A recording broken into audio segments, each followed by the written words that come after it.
അങ്ങനെ ഇന്ന് എല്ലാം ഒരുമിച്ചാണ് കേട്ടോ കാണിക്കുന്നത്. നമുക്ക് എന്താണ് നടന്നതെന്ന് നോക്കിയാലോ. അതായത് രാവിലെ തന്നെ നമ്മുടെ സാഗർ വളരെയധികം സങ്കടത്തിലാണ്. എന്നിട്ട് സുജാതയോട് പറയുന്നുണ്ട്, ഇന്നലെ ഞാൻ തന്നോട് ചോദിച്ചു താനും ചേച്ചിയമ്മയും തമ്മിൽ എന്താ സംസാരിക്കുന്നതെന്ന്. പക്ഷേ താനാണെങ്കിൽ ഒന്നും പറയുന്നില്ല. ഇപ്പോൾ ഇവിടെ എന്തൊക്കെയാണ് നടക്കുന്നതെന്ന് എനിക്ക് പോലും പ്രെഡിക്റ്റ് ചെയ്യാനായിട്ട് പറ്റുന്നതുമില്ല. ഇനിയിപ്പോൾ കൂടെയുള്ള ആളാണെങ്കിൽ കയ്യിൽ കത്തിയുമായിട്ടാണോ കിടക്കുന്നത് എന്നും അറിയില്ല. എല്ലാം അറിയണമല്ലോ, അതുകൊണ്ടാണ് തുറന്ന് സംസാരിക്കണമെന്ന് കരുതിയത്. സുജാത സങ്കടപ്പെട്ട് കരയാണ്. എന്നിട്ട് പറയുന്നുണ്ട്, ഞാൻ എന്തൊക്കെ പറയേണ്ടത്? അല്ല, ബലരാമനെ ഞാൻ എന്തെങ്കിലും ചെയ്തു എന്ന് താൻ വിശ്വസിക്കുന്നുണ്ടോ? സുജാത പറയുന്നുണ്ട്, അന്ന് ഞാൻ ബലരാമനെക്കുറിച്ച് ചില ചോദ്യങ്ങൾ ചോദിച്ചിട്ടുണ്ടായിരുന്നു. അതിപ്പോൾ ഏതമ്മയും മക്കളെക്കുറിച്ച് ചോദിക്കും. കാരണം ഞാൻ പലതവണ വിളിച്ചിട്ടും കിട്ടിയില്ല. അപ്പോൾ പിന്നെ എൻ്റെ മകൻ എന്ത് സംഭവിച്ചു എന്നുള്ള ചോദ്യം എൻ്റെ മനസ്സിലുണ്ടായിരുന്നു. അതുകൊണ്ടൊക്കെ തന്നെയാണ് ഞാൻ അന്ന് അങ്ങനെ ചോദിച്ചത് എന്ന് കരുതിയിട്ട് ഭർത്താവിനെ കൊല്ലാൻ കയ്യിൽ ഒരു വടിവാളോ കത്തിയായിട്ട് കിടക്കുന്ന ക്രൂരയായ സ്ത്രീയൊന്നുമല്ല. അത് കേട്ട് സാഗർ പറയുന്നുണ്ട്, അല്ല, ഇവിടെ എന്തൊക്കെയോ ചികഞ്ഞ് നാറുന്നത് പോലെ എനിക്ക് തോന്നുകയാണ്, എന്തോ ഒരു പ്രശ്നമുള്ളതുപോലെ. അത് കേട്ട് സുജാത പറയുന്നുണ്ട്, ഇതിപ്പോൾ കാരണമില്ലാതെ ഞാനിങ്ങനെ മാറി എന്ന് സംസാരിക്കുന്നു, മാറി നിൽക്കുന്നു, അങ്ങനെയൊക്കെ ആയിരിക്കും പറയാനുള്ളത്. പക്ഷേ സാഹചര്യം കൊണ്ട് മാത്രമാണ് മാറി നിൽക്കുന്നതെന്ന് മനസ്സിലാക്കണം. സാഗർ പറയുന്നുണ്ട്, സാഹചര്യം? എന്ത് സാഹചര്യം? ചേച്ചിയമ്മ ജയമോഹന് ഷെയർ കൊടുത്ത കാര്യം ഞാൻ ചോദിച്ചപ്പോൾ ചേച്ചിയമ്മ എന്നോട് സാഹചര്യത്തിനനുസരിച്ച് ചെയ്തു എന്നൊക്കെയാണ് പറയണേ. എല്ലാവർക്കും സാഹചര്യമുണ്ട്, പക്ഷെ എനിക്ക് മാത്രം സാഹചര്യം ഇല്ല അല്ലേ എന്നൊക്കെ ഇങ്ങനെ പറഞ്ഞ് സങ്കടപ്പെടുന്നുണ്ട് കേട്ടോ. അതേസമയം സാഗറിന് വല്ലാതെ സങ്കടമായിട്ട് സാഗർ നേരെ കൃഷിനെ കാണാനായിട്ട് പോവാണ്. കൃഷി ചോദിക്കുന്നുണ്ട്, അല്ല അച്ഛൻ എന്താ ഈ നേരത്ത്? അതെന്താടാ അങ്ങനെ? എനിക്ക് നിന്നെ കാണാൻ തോന്നുമ്പോഴൊക്കെ ഇങ്ങോട്ട് വരാമല്ലോ. അതല്ല, എന്തോ ഉള്ളതുപോലെ. അതേടാ, എനിക്ക് ചില വിഷമങ്ങളൊക്കെ ഉണ്ട്. അതായത് കഴിഞ്ഞ ദിവസം ഞാൻ നോക്കിയപ്പോൾ ചേച്ചിയമ്മയും സുജാതയും തമ്മിൽ മാറിയെന്നും സംസാരിക്കുകയാണ്. എന്താണെന്ന് ചോദിച്ചപ്പോൾ ചേച്ചിയമ്മയ്ക്ക് ഉറക്കമില്ല, അതുകൊണ്ട് സുജാത ചോദിക്കാനായിട്ട് പോയതെന്ന് പറഞ്ഞു. പക്ഷെ അങ്ങനെയൊന്നുമല്ല. കുറച്ച് ദിവസമായിട്ട് ചേച്ചിയമ്മയും സുജാതയും തമ്മിൽ അടുപ്പം കൂടിയിട്ടുണ്ട്. ഇടയ്ക്കൊക്കെ കൃപ പാവം ചേച്ചിയമ്മയെ കുറ്റപ്പെടുത്തി ഞാൻ കേട്ടിട്ടുണ്ട്. അതായത് എൻ്റെ തകർച്ചയ്ക്കും തോൽവിക്കും കാരണം ചേച്ചിയമ്മയാണെന്ന്. പക്ഷേ ചേച്ചിയമ്മയെ അവൾ കൂടുതൽ വഴക്ക് പറഞ്ഞപ്പോൾ സുജാത അവളുടെ കരണക്കുറ്റി നോക്കി ഒന്ന് പൊട്ടിക്കുകയും ചെയ്തു. ഇതിൻ്റെ അർത്ഥം എന്താ? അത് കേട്ട് കൃഷി ഇങ്ങനെ ചോദിക്കുന്നുണ്ട്, അല്ലച്ച ഇനിയിപ്പോൾ അമ്മയും ജയമോഹൻ അങ്കിളിനെ സപ്പോർട്ട് ചെയ്താണോ സംസാരിക്കണേ? എടാ, എനിക്കൊന്നും അറിയില്ലടാ, എന്തൊക്കെയോ അവിടെ വലിയ പ്രശ്നങ്ങളുള്ളതുപോലെ തോന്നണേ. അതുകൊണ്ടാണ് ഞാൻ നിന്നെ കാണാൻ വന്നത്. അവിടെ ഇരുന്നിട്ട് യാതൊരുവിധ സമാധാനമില്ല. കൃഷി പറയുന്നുണ്ട്, അച്ഛൻ വിഷമിക്കേണ്ട, ഒന്നും ഉണ്ടാവില്ല, അല്ലെങ്കിൽ തന്നെ നമുക്കെല്ലാം കണ്ടുപിടിക്കാം എന്ന് പറഞ്ഞ് ആശ്വസിപ്പിക്കുകയാണ് കേട്ടോ. സുലോചനമായി ഇങ്ങനെ വീട്ടിലിങ്ങനെ അരിയുടെ കല്ലൊക്കെ പറക്കിക്കൊണ്ടിരിക്കുക. അപ്പോഴാണ് അങ്ങോട്ട് ശാന്തമായി പതിവില്ലാതെ സുന്ദരിയായിട്ട് ഒരുങ്ങിയിട്ട് വരുന്നത്. എവിടെയാണെന്ന് ചോദിക്കുമ്പോൾ കല്യാണത്തിനാണെന്ന് പറയുന്നു. ആരുടെ കല്യാണം? ചേച്ചിയുടെ കല്യാണമാണോ? അതെ, എൻ്റേതാണെന്ന് ഉറപ്പിച്ച് പറയുന്നു. ഈ പ്രായത്തിലോ? അതെ, എനിക്കെന്താ കല്യാണം കഴിച്ചുകൂടെ? ഞാൻ മാത്രമല്ല കേട്ടോ, എൻ്റെ കൂടെ കൺമണിയുണ്ട്. അത് കേട്ടിട്ട് അവർ ചോദിക്കുകയാണ്, കൺമണിയോ? എന്തൊക്കെയാണ് ചേച്ചി പറയുന്നത്? അതാ, എനിക്കാണെങ്കിൽ ഒരുപാട് കാര്യങ്ങൾ പറയാനുണ്ട്, പക്ഷെ ഇപ്പോൾ എനിക്ക് സമയം കളയാനില്ല എന്നൊക്കെ ഇങ്ങനെ പറയുന്നുണ്ട്. അപ്പോഴേക്കും ധനലക്ഷ്മി അങ്ങോട്ട് എത്തുകയാണ് കേട്ടോ. ധനലക്ഷ്മി ചോദിക്കുമ്പോഴും കല്യാണത്തിൻ്റെ കാര്യം പറയുന്നുമുണ്ട്. അല്ലെങ്കിൽ എന്നെ കണ്ടാൽ പ്രായം തോന്നിക്കില്ലല്ലോ. ഇപ്പോഴും എല്ലാവരും ഞാൻ ഒന്ന് യൂണിഫോമായിട്ട് വന്നാൽ മതി, ആ സമയത്ത് ഏത് ക്ലാസ്സിലാണ് പഠിക്കുന്നതെന്ന് ചോദിക്കും. ഏതാണ്ട് സ്കൂൾ കുട്ടികളെ പോലെയാണ് ഞാനിരിക്കുന്നത്. അത് കേട്ട് അവരിങ്ങനെ അടക്കം പറഞ്ഞ് ചിരിക്കുന്നുമുണ്ട്. ധനലക്ഷ്മി പറയുന്നുണ്ട്, അതെ, അമ്മായിയെ കുറ്റം പറയേണ്ട കാര്യമില്ല. കഴിഞ്ഞ ദിവസം ഞാനും ഗോകുലും കൂടെ പോകുന്ന സമയത്ത് ഞാൻ അവൻ്റെ മോളാണെന്ന് പലരും ചോദിച്ചു. അത് കേട്ട ഉടൻ തന്നെ അമ്മായി ചിരിക്കുകയാണ്, അതായത് സുലോചന അമ്മായി. എന്നിട്ട് പറയുന്നുണ്ട്, അതെ, ഇവിടെയുള്ളവർക്കെല്ലാം കണ്ണുപൊട്ടന്മാരാണോ അതോ ഭ്രാന്തന്മാരാണോ ഇങ്ങനെ ചോദിക്കണേ? അത് കേട്ട് ധനലക്ഷ്മി ആകെ ചൂളി നിൽക്കുന്നു. അപ്പോഴേക്കും കൺമണി വരുമ്പോൾ നമ്മുടെ ധനലക്ഷ്മി ചോദിക്കുകയാണ്, എന്താ കാര്യം? നീ അമ്മായിയെ ഒളിച്ചോടാൻ സഹായിക്കാൻ പോവാണോ? ഇനിയിപ്പോൾ ആ ഒരു പെരുദോഷം കൂടെ മാത്രമേ നിന്റെ തലയിൽ വന്ന് വീഴാനുള്ളൂ. കൺമണി പറയുന്നുണ്ട്, അങ്ങനെയൊന്നുമല്ല. അമ്മായിക്ക് ഒരു വിവാഹം കഴിക്കണം എന്ന ആഗ്രഹമുണ്ടെങ്കിൽ അത് നടത്തിക്കേണ്ട ചുമതല നമുക്കൊക്കെ തന്നെയല്ലേ. അതിനു വേണ്ടിയിട്ട് ഇന്ന് ചില കാര്യങ്ങളൊക്കെ ചെയ്യണം. അതുകൊണ്ടാണ് ഞാനിപ്പോൾ കൂടെ പോണേ. ആ സമയത്ത് അവരിങ്ങനെ സംസാരിച്ച് നിൽക്കുമ്പോഴാണ് കൃഷ്ണൻ വരുന്നത്. കൃഷി സാറും ഉണ്ടോ എന്നൊക്കെ അവർ ചോദിക്കുന്നുമുണ്ട്. അപ്പോഴേക്കും കൺമണി പറയുന്നുണ്ട്, കാരണവരായിട്ട് ആരെങ്കിലും വേണ്ടേ, അതുകൊണ്ട് തന്നെ ഞാൻ കൃഷി സാറിനെ വിളിച്ചു വരുത്തിയത്. ഇനിയിപ്പോൾ ഞങ്ങളെല്ലാവരും കൃഷി സാറിനോടൊപ്പം തന്നെ പോയിട്ട് വരാം, നിങ്ങളിവിടെ കാത്തിരിക്കേ. അത് കേട്ട് ധനലക്ഷ്മിക്കും പിന്നെ സുലോചനയ്ക്കും ആകെ സംശയമാവാണ് കേട്ടോ. പക്ഷെ ശാന്തയാണെങ്കിൽ വളരെയധികം കൂളാണ്.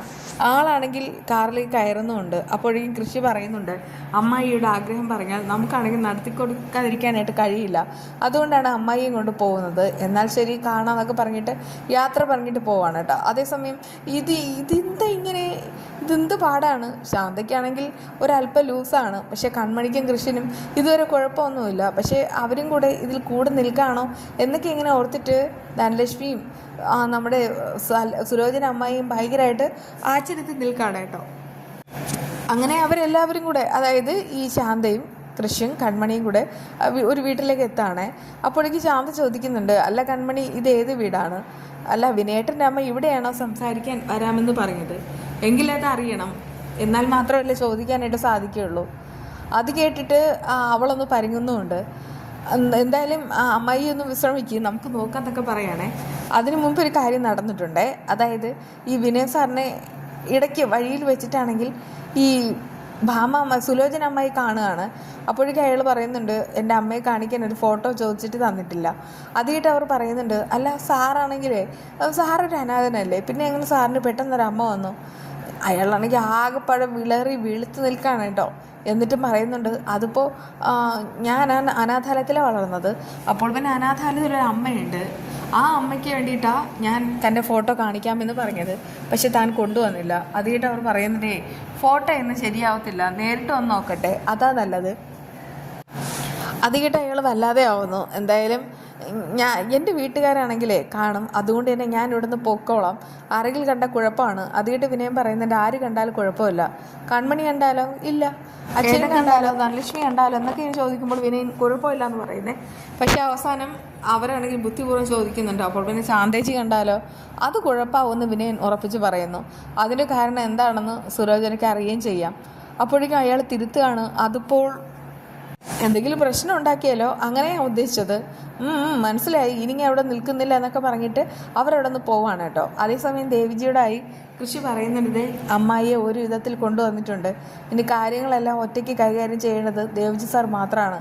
ഇവിടെ ശരി, ഞാനൊന്ന് നോക്കട്ടെ, ചോദിക്കട്ടെ എന്നൊക്കെ പറഞ്ഞിട്ട് ഈ നമ്മുടെ ദേവിജി ആണെങ്കിൽ അങ്ങോട്ട് പോവാണ് കേട്ടോ. എന്നിട്ട് ശാന്തയോട് പറയുന്നുണ്ട്, അല്ല ഇന്നിപ്പോൾ നിൻ്റെ വിവാഹം ഉറപ്പിക്കുന്ന ദിവസമാണ് നീ കരുതിയല്ലേ, എന്നാലേ എനിക്ക് ചില കാര്യങ്ങൾക്ക് ഇന്ന് വ്യക്തത വരണം, വ്യക്തത വന്നേ പറ്റൂ. അതായത് അലികയുടെ ഒരു പ്രധാനപ്പെട്ട ഫയൽ എങ്ങനെയാണ് കൺമണിയുടെ ബെഡ്റൂമിൽ വന്നത്? അതുകേട്ട് അവർ പറയുന്നുണ്ട്, അതിപ്പോൾ എനിക്കറിയില്ല. പിന്നെ ഫയൽ പതിയെ നടന്ന് ഒരു ചായയൊക്കെ ഇട്ട് കുടിച്ചിട്ട് ഇനി കുറച്ച് വിശ്രമിക്കാമെന്ന് കരുതിയിട്ട് കൺമണിയുടെ കിടക്കയുടെ അടിയിൽ വന്ന് കിടന്നതാവും അല്ലേ, അതല്ലേ വാസ്തവം. അത് കേട്ടിട്ട് അമ്മായി അവൻ പേടിച്ചുറച്ച് നിൽക്കുകയാണ്. ആ സമയത്ത് ദേവിജി പറയുന്നുണ്ട്, മര്യാദയ്ക്ക് സത്യം പറഞ്ഞു, എനിക്ക് ഹിപ്നോട്ടിസം ചെയ്യാനൊക്കെ അറിയാം. അത് കേട്ട് അവർ ശരിക്കും വെളുത്ത് നിൽക്കുന്നുണ്ട് കേട്ടോ. എന്തായാലും നമ്മുടെ ദേവിജിയായിട്ട് സത്യങ്ങളെല്ലാം തെളിയിക്കാനായിട്ട് പോവാണ്. മിക്കവാറും ശാന്തയ്ക്ക് അടി കിട്ടുന്ന പോളാണ്. അതെ, കിട്ടുന്നെങ്കിൽ വർഷയാണെങ്കിൽ വളരെയധികം സങ്കടത്തിൽ കരയാണ് കേട്ടോ. അത് കാണുന്ന ശിവയ്ക്ക് പോലും വല്ലാത്ത സങ്കടം ആവുന്നുമുണ്ട്. അതുകൊണ്ട് തന്നെ ചോദിക്കുന്നുണ്ട്, എന്താ കാര്യം? വേറൊന്നുമല്ല, എൻ്റെ അച്ഛൻ ആരാണെന്ന് രാഘവൻ എല്ലാവരുടെ മുന്നിൽ വെച്ച് ചോദിച്ചു, പക്ഷെ എനിക്കതിൽ അപമാനം ഒന്നുമില്ല. അതിനൊരു ആൻസർ വേണം. എൻ്റെ അച്ഛൻ ആരാണ്, അദ്ദേഹം എങ്ങനെ ഇരിക്കും, അതൊരു ചിത്രം വേണം. എന്നെ എടുത്ത് താലോലിച്ചതോ അല്ലെങ്കിൽ പിന്നെ അദ്ദേഹത്തിൻ്റെ മുഖമോ ഒന്നും തന്നെ എൻ്റെ മനസ്സിലില്ല. അതുകൊണ്ടൊക്കെ തന്നെ അതിന് ഒരു നിവൃത്തി വേണം, അതാരാണെന്ന് കണ്ടുപിടിക്കണം. അത് തന്നെയാണ് എൻ്റെ ഏറ്റവും വലിയ ആഗ്രഹവും. അത് പക്ഷേ രാഘവനെ അറിയാം, അതുകൊണ്ട് അയാളിൽ നിന്ന് തന്നെ സത്യങ്ങൾ അറിയണം എന്ന് ഞാൻ ഒത്തിരി ആഗ്രഹിക്കുന്നു. അത് കേട്ടിട്ട് ശിവ പറയുന്നുണ്ട്, ഇത് ഒരു കെണിയാണെന്ന് എനിക്ക് തോന്നണേ. ആ ഒരു കെണിയിൽ പോയി നീ തലവെച്ച് കൊടുത്താൽ നിനക്ക് തന്നെയാണ് ഇഷ്ടം. ആയിക്കോട്ടെ, പക്ഷേ അയാൾക്ക് സത്യങ്ങൾ അറിയാമല്ലോ, അത് ഓർത്തിട്ടാണ് എനിക്ക് ടെൻഷൻ. ആ ഒരു സത്യങ്ങൾ എനിക്കറിയണം, അറിഞ്ഞേ പറ്റൂ എന്നൊക്കെ പറഞ്ഞിട്ട് വർഷയാണെങ്കിൽ നന്നായിട്ട് കരയുന്നുണ്ട് കേട്ടോ. അത് അങ്ങനെ കഴിഞ്ഞു. അടുത്തതാണെങ്കിൽ വർഷയാണെങ്കിൽ അവിടെ പാചകം ചെയ്തുകൊണ്ടിരിക്കുക. അപ്പോഴേക്കും മല്ലിക അങ്ങോട്ട് വരുന്നുമുണ്ട്. എന്നിട്ട് പറയുന്നുണ്ട്, വർഷപ്പാപ്പ ഇപ്പോൾ തിരക്കാണോ? ഒന്നുമില്ല, മല്ലികക്ക് കാര്യം പറയും. അതായത് എൻ്റെ ഊരിൽ പക്കത്തൊരു കോവിലിருக்கு, ആ ഒരു കോവിലില്ലേ ഭയങ്കരമായ ശക്തിയാണ്. അതുകൊണ്ട് തന്നെ പലരും അവിടേക്ക് വരാറുണ്ട്. എൻ്റെ ആഗ്രഹവും നടക്കും, വിവാഹം കഴിയാത്തവരുടെ വിവാഹം നടക്കും, മക്കളില്ലാത്തവരുടെയൊക്കെ മക്കൾ കിട്ടും. അങ്ങനെ ഒരുപാട് കഥകളിருக்கு എന്ന് പറഞ്ഞിട്ട് അവൾക്കറിയാവുന്ന 2-3 അനുഭവങ്ങൾ ഇങ്ങനെ പറയണം കേട്ടോ. അത് കേട്ടോ വർഷം ആശ്ചര്യപൂർവ്വം നിൽക്കുകയാണ്. എന്താ അക്ക എന്നോടിത് പറയാൻ? അതിന് കാരണമുണ്ട്. വിവേക് സാറും എന്താ വർഷ പാപ്പായും ആ കോവിലിലേക്ക് പോകണം. എന്നിട്ട് അവിടെ പോയിട്ട് പൂജകളൊക്കെ കഴിക്കണം. നിങ്ങൾക്ക് എന്തെങ്കിലും ഇതിനിടയ്ക്ക് എന്തെങ്കിലും ദോഷം ഉണ്ടെങ്കിൽ അതങ്ങ് മാറിക്കോളും. നിങ്ങൾക്കാണെങ്കിൽ അവസാനം വരെ സുഖമായിട്ടും സ്വസ്ഥമായിട്ടും വിവാഹം കഴിച്ച് ജീവിക്കാനാവും. അത് കേട്ടിട്ട് വർഷ പറയുന്നുണ്ട്, അതിപ്പോൾ മല്ലികാക്ക പോയിട്ട് പൂജ എന്താണെന്ന് വെച്ചാൽ കഴിച്ചോ. അതല്ല, നിങ്ങൾ തന്നെ നേരിട്ട് പോകണം. അത് തന്നെയാണ് ശക്തി. എന്നാൽ മാത്രമേ കാര്യങ്ങൾ നടക്കുകയുള്ളൂ. പക്ഷേ ആ ഒരു പൂജ ചെയ്യണമെന്നുണ്ടെങ്കിൽ വർഷപ്പാപ്പയുടെ ജന്മതീയതിയും കറക്റ്റ് സമയവും നക്ഷത്രവും എല്ലാം അറിയണം. അത് കേട്ട് വർഷ പറയുന്നുണ്ട്, അയ്യോ അതിപ്പോൾ എങ്ങനെ നടക്കും? അതൊന്നും നടക്കാത്ത കേസ്. കാരണം എനിക്കാണെങ്കിൽ കറക്റ്റായിട്ടൊന്നും അറിയില്ല. അമ്മ പറഞ്ഞ ഏകദേശം കണക്കേ അറിയാവൂ, അമ്മയ്ക്കും അറിയില്ല. കാരണം എന്നെ പ്രസവിച്ച ആ ഒരു സമയത്ത് അമ്മ 2 ദിവസം ഒരു വല്ലാത്തൊരു കോമ സ്റ്റേജിൽ ഹോസ്പിറ്റലായിരുന്നു. അത് കേട്ടിട്ട് അവർ പറയാണ്, അപ്പോൾ പിന്നെ അന്ന് ജാതകം ധനസാറിനെ കാണിച്ചില്ലായിരുന്നോ? അത് കേട്ട് വർഷ പറയുന്നുണ്ട്, അതൊക്കെ അങ്കിളായിട്ട് ചെയ്തതല്ലേ, എനിക്കൊന്നും അറിയില്ല. അപ്പോഴേക്കും മല്ലികയ്ക്ക് ഞെട്ടിക്കുന്ന സത്യം മനസ്സിലാവാണ്. അതുകൊണ്ട് തന്നെ അവരാണെങ്കിൽ ശരി പിന്നെ വരാമെന്നൊക്കെ പറഞ്ഞിട്ട് നേരെ വസുന്ധരയുടെ അടുക്കലേക്ക് പോവാണ് കേട്ടോ. എന്നിട്ട് പറയുന്നുണ്ട്, എല്ലാവരും ചേർന്നിട്ട് മാഡത്തെ ഏമാത്തി. അത് കേട്ടിട്ട് അവർ ചോദിക്കണം, എന്ത് ഏമാത്തി എന്നാ? വർഷം എന്ത് തെറ്റാ ചെയ്തത്?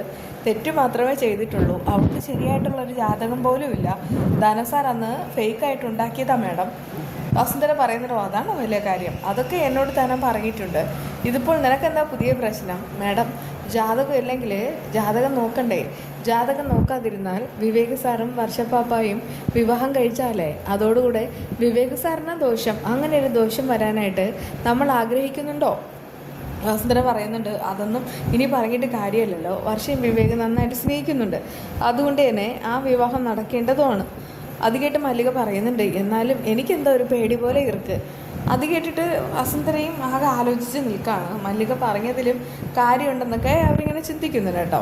അങ്ങനെ ഗഹനമായിട്ട് ചിന്തിക്കുന്നുണ്ട്. ആ സമയത്താണ് രാഘവൻ കാഷായ വസ്ത്രം ധരിച്ചിട്ട് ഒടിയാത്ത കൈയാണെങ്കിൽ എന്തൊക്കെയോ ചെയ്ത് മുകളിലാക്കിയിട്ട് കൊണ്ടുവരികയാണ്.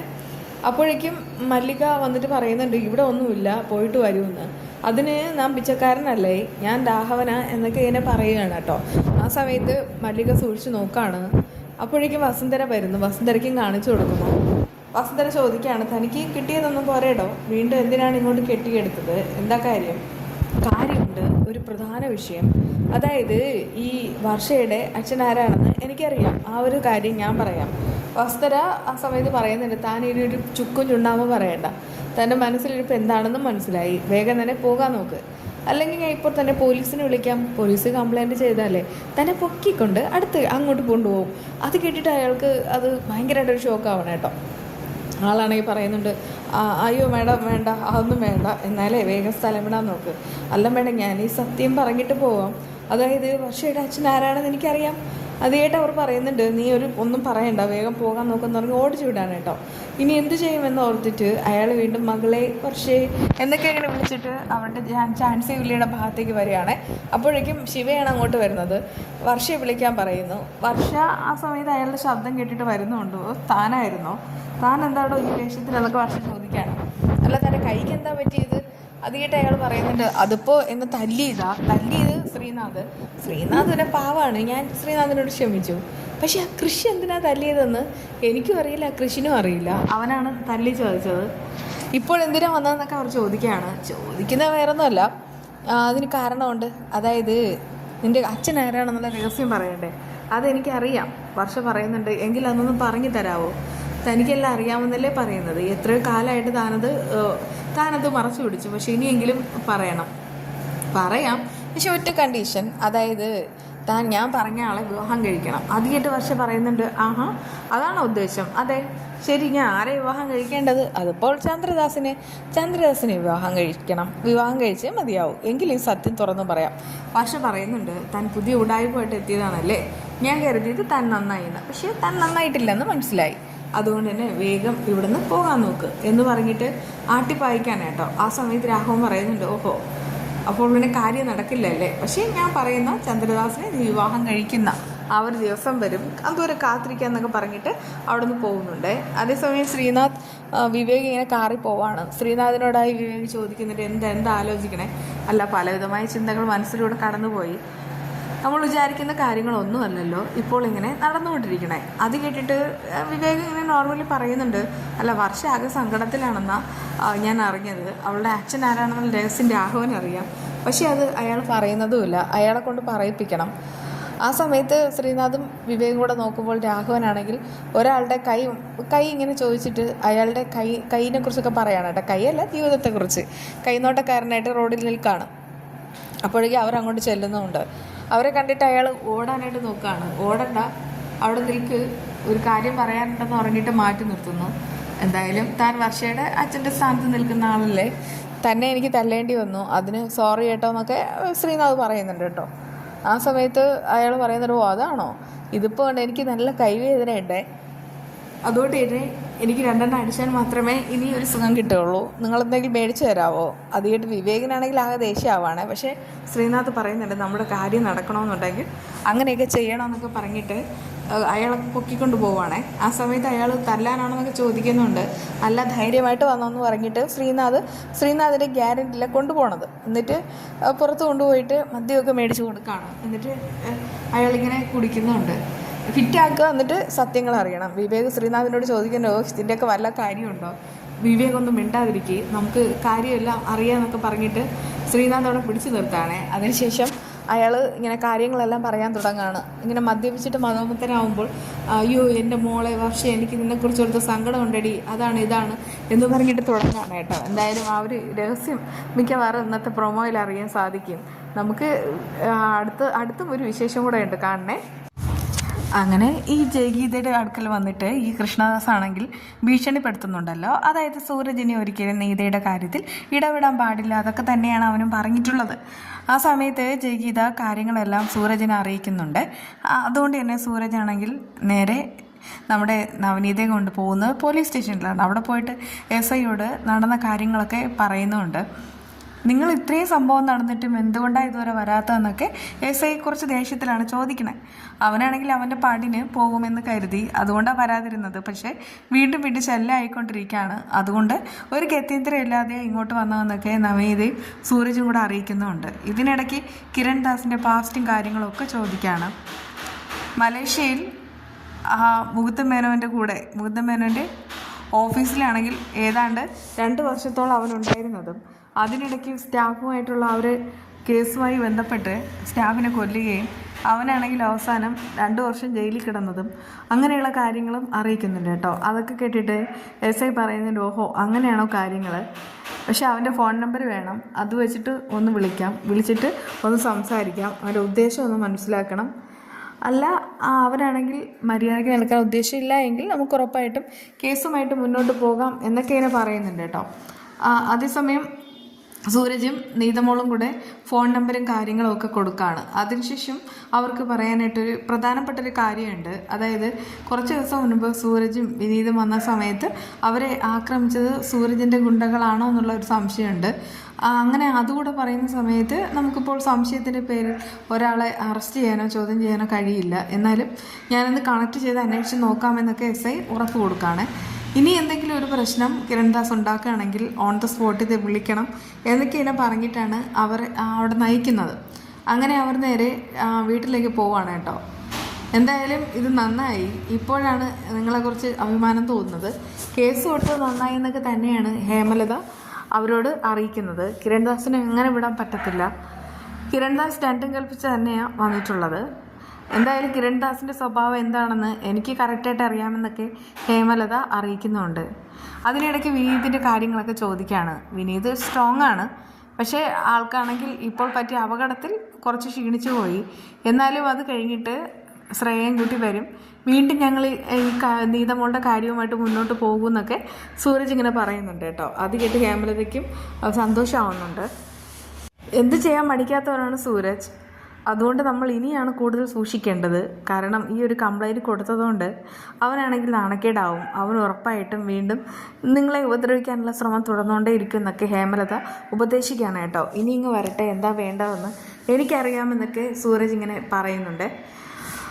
വിജയകുമാറിൻ്റെ അടുക്കൽ വന്നിട്ട് ഗ്രീഷ്മ പറയുന്നുണ്ട്, എനിക്ക് കുറച്ച് പണം വേണമെന്ന്. എന്തിനാ പണമെന്നൊക്കെ അയാൾ ചോദിക്കുന്നുമുണ്ട്. ഒരാൾക്ക് പണം എന്തിനാണെന്ന് ചോദിക്കേണ്ട കാര്യമുണ്ടോ? പലവിധമായിട്ടുള്ള ആവശ്യങ്ങൾ കാണും. പക്ഷേ അത് എന്താണെന്ന് ഇപ്പോൾ അങ്കിളിനോട് പറയാനായിട്ട് കഴിയില്ല എന്നൊക്കെ അവൾ കുറച്ച് ദേഷ്യത്തിലാണ് സംസാരിക്കണേ.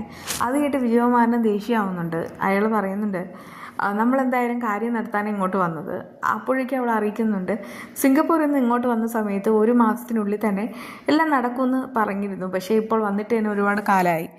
അത് കേട്ട് വിജയകുമാർ പറയുന്നുണ്ട്, അതായത് അവിടെ വെച്ച് നമുക്കൊരു കണക്ക് കൂട്ടലുകൾ ഉണ്ടായിരുന്നു.